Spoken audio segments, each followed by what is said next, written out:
Hey guys, I'm Alina with Awaken Catholic, and this is Awaken the Saint.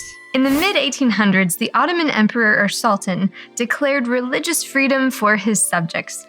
While this sounds like a nice idea, Muslims of the empire found it insulting. More intolerant sects of Islam, called the Druz, began murdering Christians, specifically in Lebanon and Damascus. Thousands were killed during this time, and while not all their stories are known, we do know of 8 brave religious who refused to give in to fear. They're known today as the Martyrs of Damascus. Missionaries from Spain and Austria, 6 priests and 2 lay brothers, had been serving the Christians of their town by offering a school, the sacraments, and raising sheep. Even though they lived in an empire of, quote, religious freedom, their town was invaded by the Druz. Thousands were murdered. Eventually, the Druz found the 8 men and ordered them to convert to Islam or die. Of course, the brave souls refused, and then all 8 of the men were martyred. I'm going to borrow this quote I found while researching these martyrs because it's just so relevant to what we Christians are facing around the world today. This is a quote from Bishop Daniel Jenke of Illinois in 2012. The days in which we live now require heroic Catholicism, not casual Catholicism. We can no longer be Catholics by accident, but instead be Catholics by conviction. As I see family members turning against each other in the name of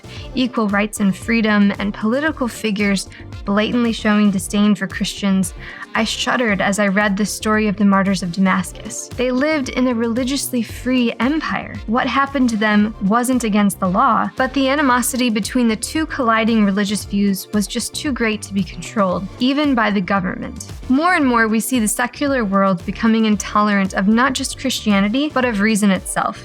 Peaceful churches and pro-life facilities are becoming victims of acts of violence simply because they refuse to bend to the will of secularism. And just like the Martyrs of Damascus, we currently live in a religiously free country. Friends, we are facing challenging times ahead. It's so important that we strengthen our faith and build community with each other. As it says in Luke 12:53, they will be divided, father against son, and son against father, mother against daughter, and daughter against mother. Even family bonds will be called into question. One day, God will right all of this. We were not designed to live in a world of division and hatred, and our souls feel this tension. It's unnatural to war against each other, especially with people we love. As we navigate the strange space between managing our relationships and doing what God says, let us not be afraid, but trust in God's guidance.